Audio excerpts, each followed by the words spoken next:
Hey, you guys, welcome back to the spring semester. I hope your Christmas break was as great as mine. I hope to be. I'm not quite there yet, but anyway, we're going to move on into the spring semester and talk about several different topics. The first of which is going to be bonding and how to draw molecules and so forth. So let's go ahead and get started.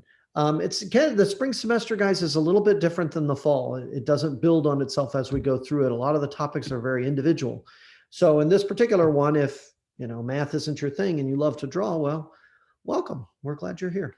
Okay, so let's get this started here. So a couple different things that we're going to talk about here with bonding.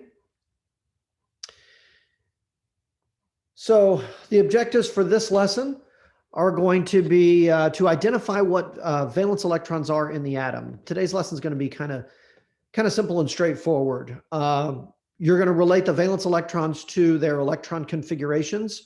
We'll write some electron configurations, remind you how to do that from, back in September, October. And we'll describe ionic bonding, properties of ionic compounds. And then last, we'll talk about metallic bonding, properties of metals and kind of the structures that they form. So here we go.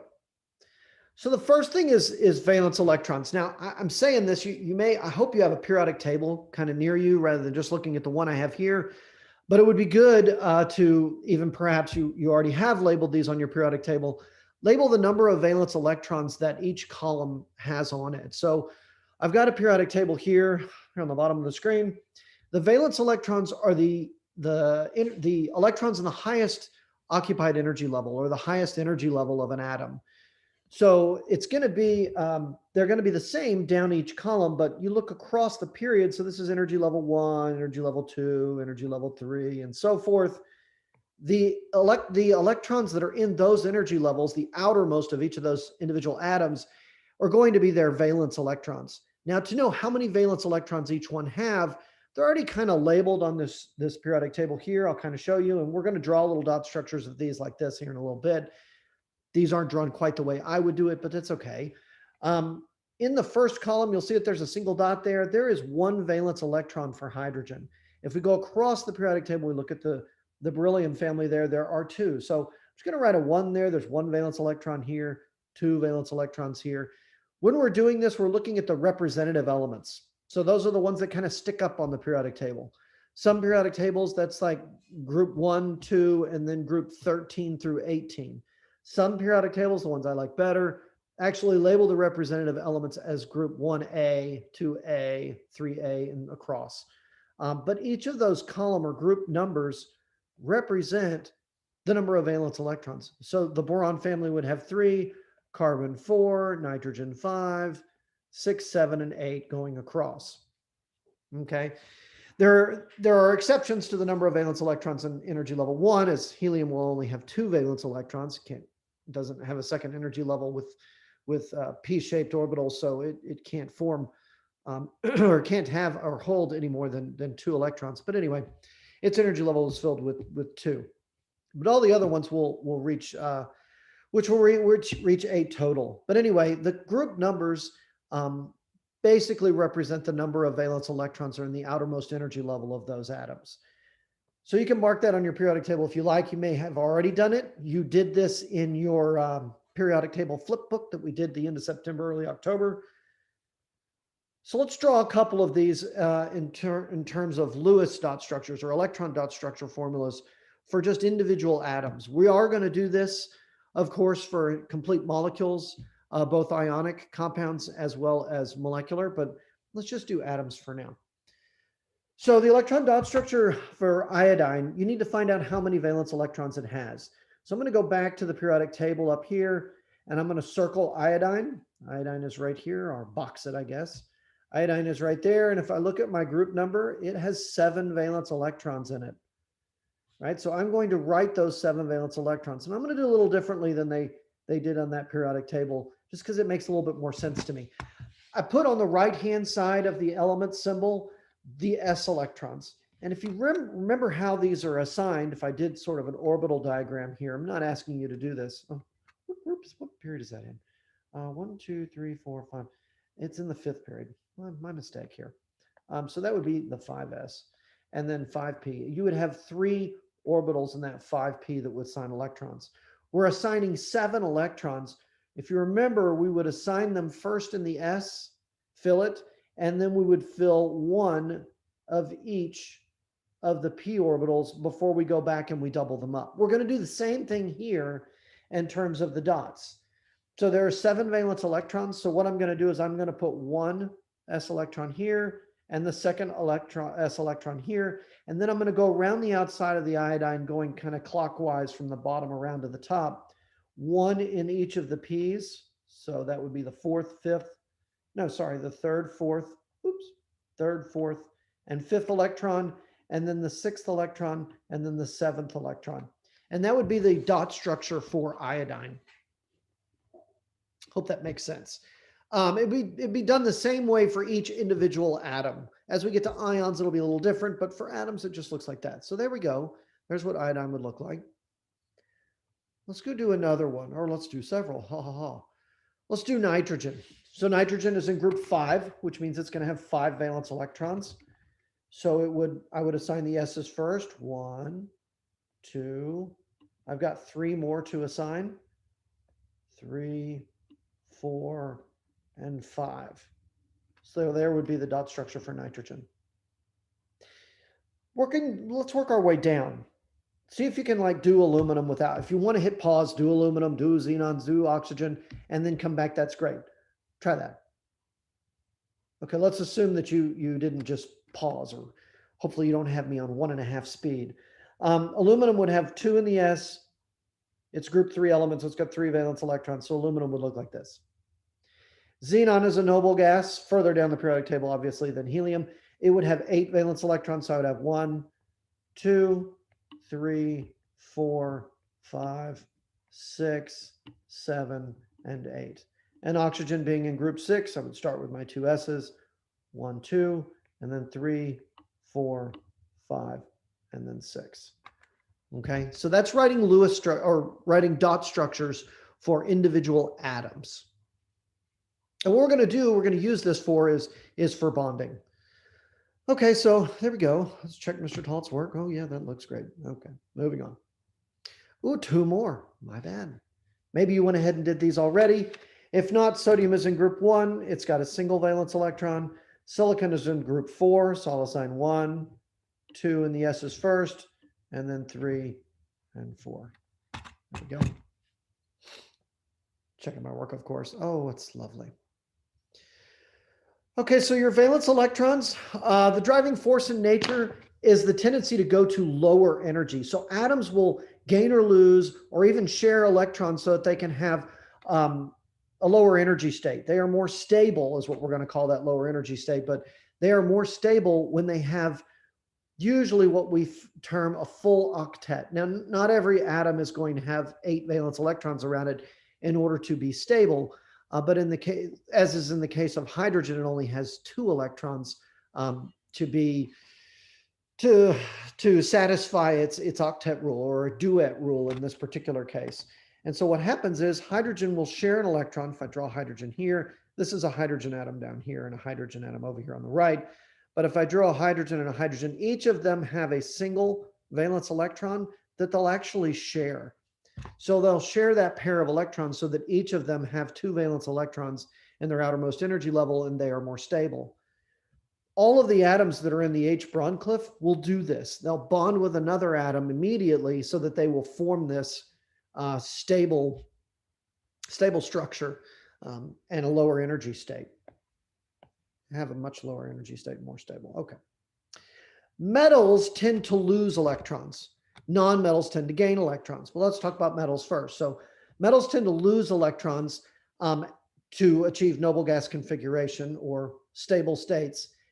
And by doing that, they become charged. So if you lose electrons, they become positively charged. And we call those positively charged atoms or ions cations. And so in the case of sodium, it has a single valence electron. And it's drawn down here as this single valence electron down here on the bottom. So sodium will lose that electron. Once it loses that electron, you actually write sodium as without that valence electron as in A with a positive charge. And you don't draw any more valence electrons around it. You don't draw the 8 valence electrons that are around sodium at that point. No, you just leave the valence electrons off and write a positive charge. And then you'll notice that over here I have a plus the electron that was lost. That means, I know it says plus, but it means that it's away from it. It's a separate piece. So I have sodium with a positive charge and electrons separately. If you were to look at the electron configuration below it, so here's the electron configuration for the sodium atom, neutral sodium atom. It's going to lose that 3s1, that valence electron. And then what I'm left with is the 1s2, 2s2, 2p6 of the neon, which is isoelectronic with neon. So its noble gas configuration would end up neon. We don't write electron configurations for the single electron that's left off. It's just an electron. If you look at aluminum down there on the bottom, the same exact kind of thing. So if we look down here at aluminum, it's going to lose these two and this one, which probably should have been drawn on the bottom, but it's okay. Those 3 electrons will be lost, and aluminum will be a 3+ charge, having lost the 3 electrons over here. Again, achieving noble gas configuration by losing those 3, the 3s2 and the 3p1 electron.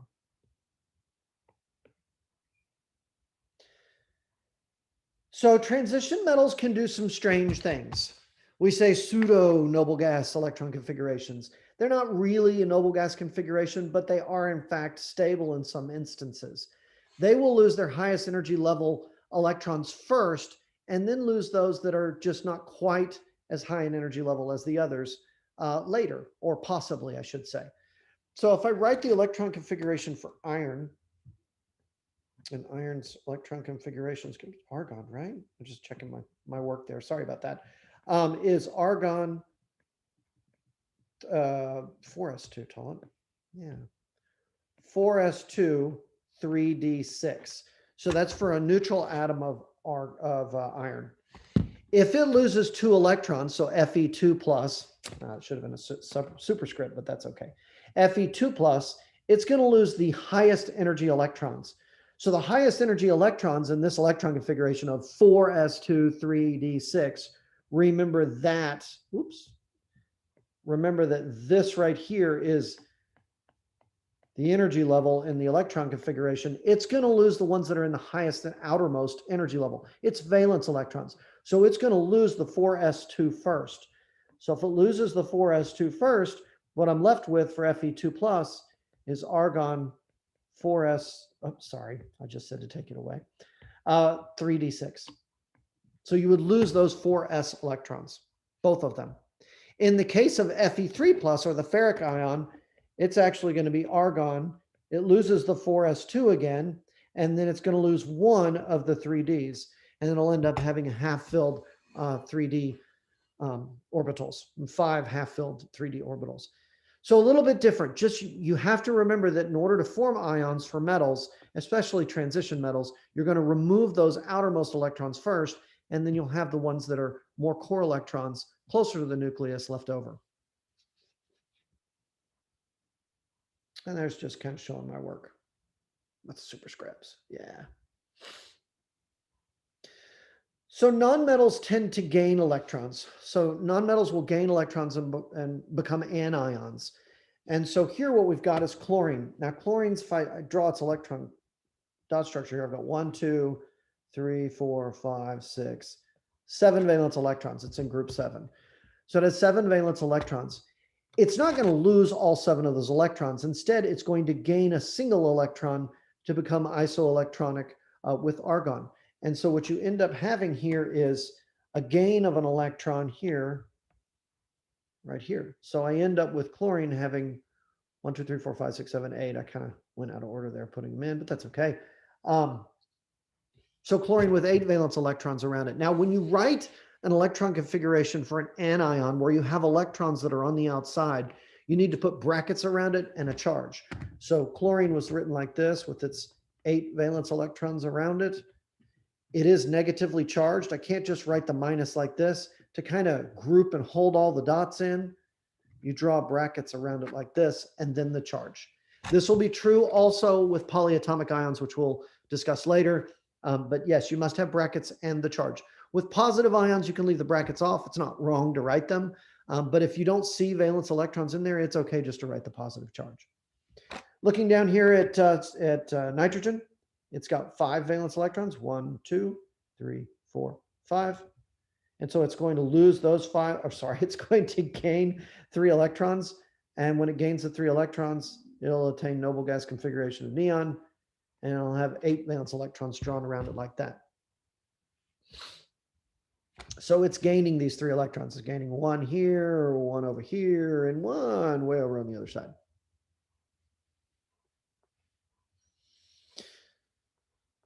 So ionic compounds are actually created from the attraction of these 2 types of ions. So we have cations, which are positively charged, boom, and anions, which are negatively charged. And there's an electrostatic attraction between the 2. They just naturally pull towards one another. Like opposite ends of a magnet, they just pull to each other.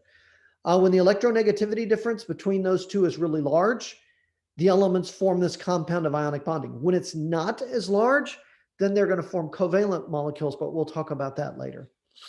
The farther apart across the periodic table those things are, the more likely they're ionic, the more likely that their difference of electronegativities are going to be really large, and they'll form ionic compounds. Again, kind of flashing back to your periodic table flip book, you guys had periodic table like this. These were the ones so this was for electronegativity. These have really high electronegativity values, and these had extraordinarily low electronegativity values. And so the farther apart those 2 are, from this side over here to this side over here, the more likely it is to be an ionic compound. And we have told you before that metals and nonmetals together will form these ionic compounds. The reason is because those metals tend to lose electrons, and those nonmetals tend to gain those electrons, forming that electrostatic attraction between them. So ionic bonding is that attraction between them, where a covalent bonding or molecular bonding is actually a sharing of the pair of electrons between them. So in the case of hydrogen would share one of its electrons with another hydrogen, and they would make a pair, a bond between them, a covalent bond. But with ionic bonding, one of the atoms has a much higher electronegativity value, and it pulls those electrons, strips them off of it, and it becomes negatively charged. That's what happens with the chloride and sodium ions of sodium chloride. Chlorine's high electronegativity value pulls that electron really close to chlorine rather than sodium, and so there becomes a difference in charge, and you end up with something that is positively charged and something that is negatively charged, and so an ionic compound. So you can use Lewis dot structures to kind of represent ionic compounds as well. Typically, this is not something you'll see a lot of, but you do need to be aware of it. You need to be able to do it. But sodium has a single valence electron, while chlorine has 7 valence electrons. I'll draw chlorine here correctly, I hope. 1, 2, 3, 4, 5, 6, and 7. There we go. And so what happens here, chlorine has a really high 3.0 electronegativity value, and sodium's is extraordinarily, it's much lower. I believe it's 0.8 or so. What happened is going to be, this electron is going to be pulled from sodium to chlorine. As a result, sodium will be positively charged, and chlorine will now have 8 electrons around it, will be negatively charged. And that's how you basically write the Lewis dot formula for an ionic compound. You just draw both of them like we did before, kind of next to each other, one with a positive, one with a negative. Now, it's a little bit more complex when you look at things, and this is just 1-to-1 ratio. Chlorine obviously is diatomic, and if we had balanced this thing like this, we'd have something very different. But if we just look at the individual atoms, this is kind of what it would look like. On the bottom, we've got a balanced equation looking at magnesium and nitrogen being diatomic. It's going to be a 3-to-2 ratio. This would be a little bit more complex. I'm going to show you on this next slide kind of the atoms as they become ions, and I'll show you what's happening there. So scrolling back down with that one, right? Scrolling back down here and looking at Mg3N2. So what I'm going to do, let's change the color a little bit here. So what I'm going to do is this magnesium is going to lose one of its electrons to nitrogen, and maybe lose this electron, doesn't really matter which ones you go to this one, but nitrogen still needs to acquire another electron to be 3-, to have a full octet. It'll just be stolen from the other magnesium ion, or atom rather at this point. Then this magnesium electron will end up here, and then this one will end up here, and this one will end up here. And then what you end up getting as a result is Mg, 3 magnesium ion or cations with a 2+ charge each, and 2 nitrogen ions with a 3- charge each. Now, as far as where you orient these into one another, we're not going to go there, but you would need to have the correct amount of them on the opposite side of the equation for it to make sense. Yeah. So there's kind of what it looks like. So yeah, movement of those electrons from the metal to the nonmetal, from the one with a lower electronegativity value to the one with a much higher electronegativity value. Usually a difference of 2.0 or greater. Kind of depends on which level of chemistry you're in as to what number that is, but we're going to say, I think in pre-AP that it's a 2.0. We'll talk about that again later as well. So some properties of ionic compounds. Ionic compounds have very high melting points. They're not the highest of melting points, but they're very high melting points. Greater than 400 to 600 degrees C. You will not be able to melt table salt in your house. When you boil water on your stove, all the water boils off and the salt is left there. You are not reaching that sort of temperature on your stove or your stovetop. Molten or ionic compounds, when they are molten means liquid. So this would be extraordinarily high temperatures. But because they're melted, their individual ions can actually move. They become mobile. So when it's Na+ and Cl-, rather than just be, when they're stuck together in a crystalline form, like is in the top picture, they're rigid. They're stuck in place in what we call a crystal lattice. Once you heat it up and you separate those ions, they have enough energy where they can move apart from one another.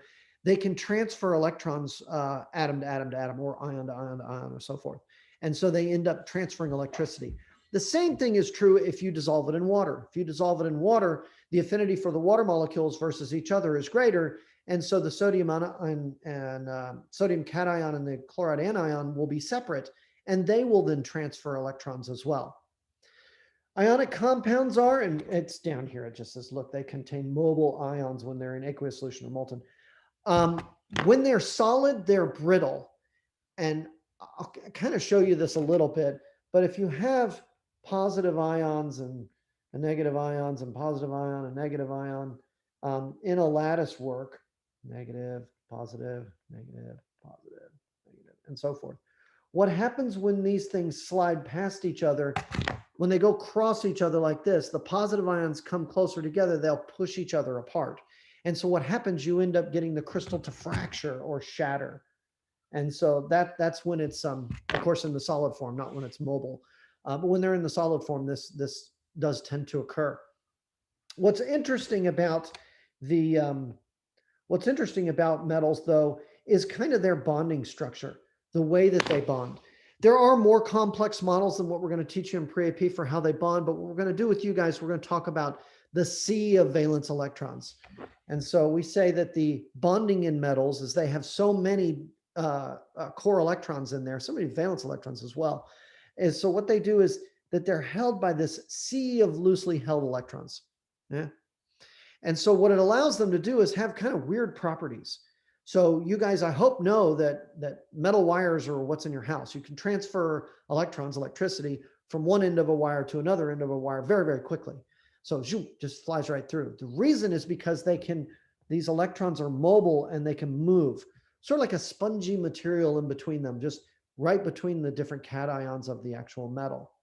This gives it some interesting properties.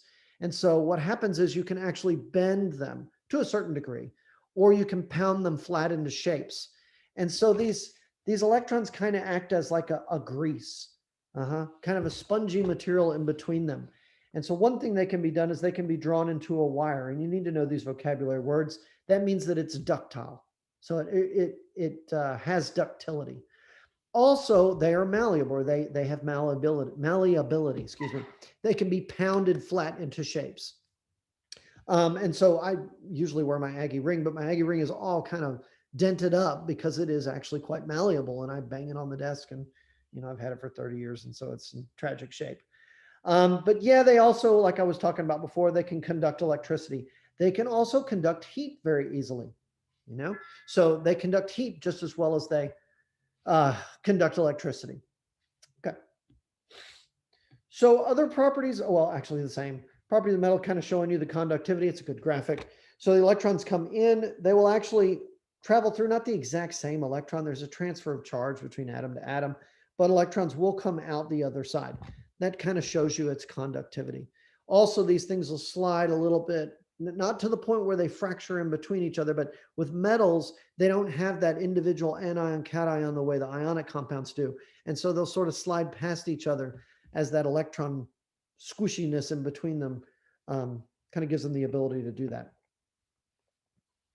So the way they're kind of set up in terms of their cells, it sort of a 1-to-1 ratio would be a simple unit cell or a unit simple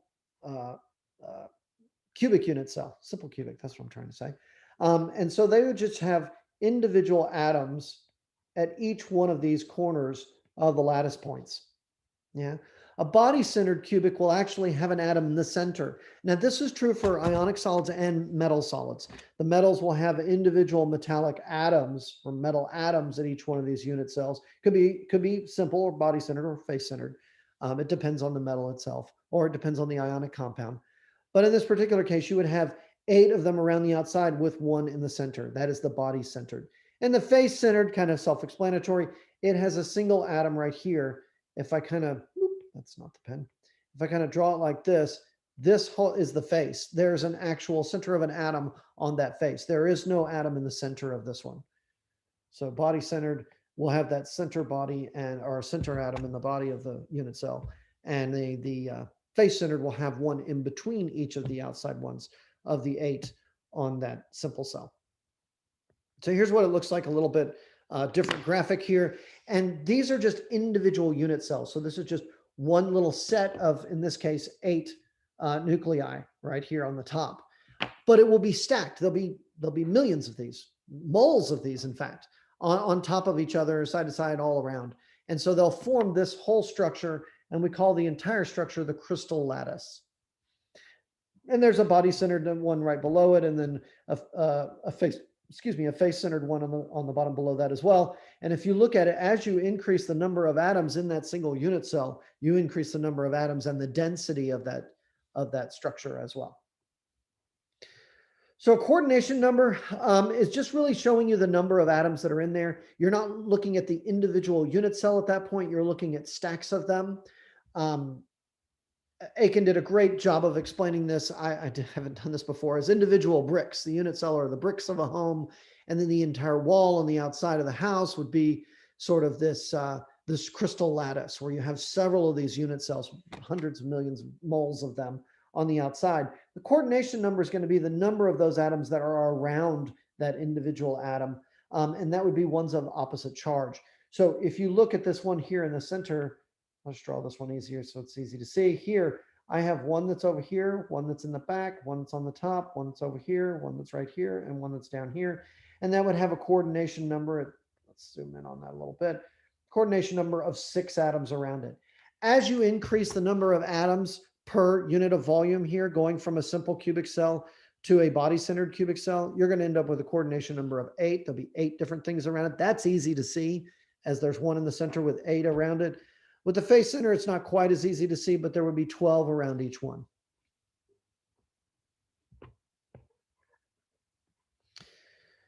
So alloys, last couple things we'll talk about here. So alloys of metals are when you actually mix metals together. This will be done at extraordinarily high temperatures, and they can, not necessarily, we do it in AP with at a relatively low temperature, above room temperature, of course. But anyway, when there are 2 different types of alloys. The first one is a substitutional alloy.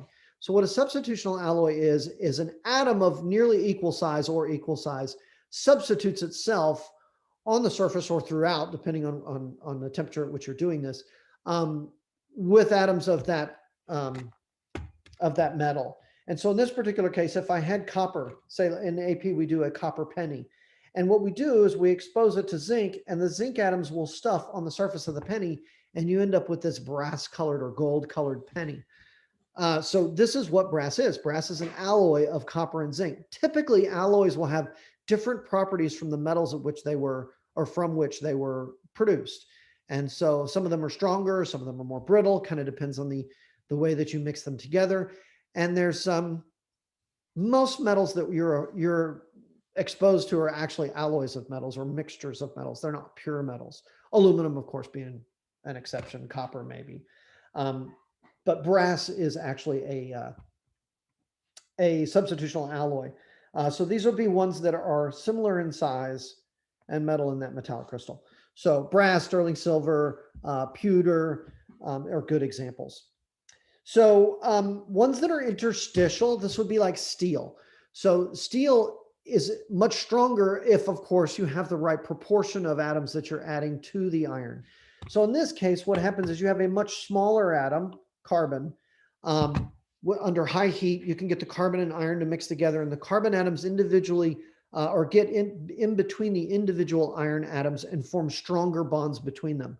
Steel is much stronger than iron. However, if it's not in the proper ratios, it can actually make it more brittle. So you have to kind of watch. Some steel is better than other steel, so that's put together properly, or if the alloy is produced properly, it makes a stronger alloy of steel than, or of iron and carbon making steel than it does if it's not the proper proportions. On the bottom there, it says an amalgam. That's something that contains mercury. If you look down there on the bottom with the tooth, we don't really use mercury in dental work anymore because mercury in your body is not good. But there are amalgams in my teeth, and I'm still here.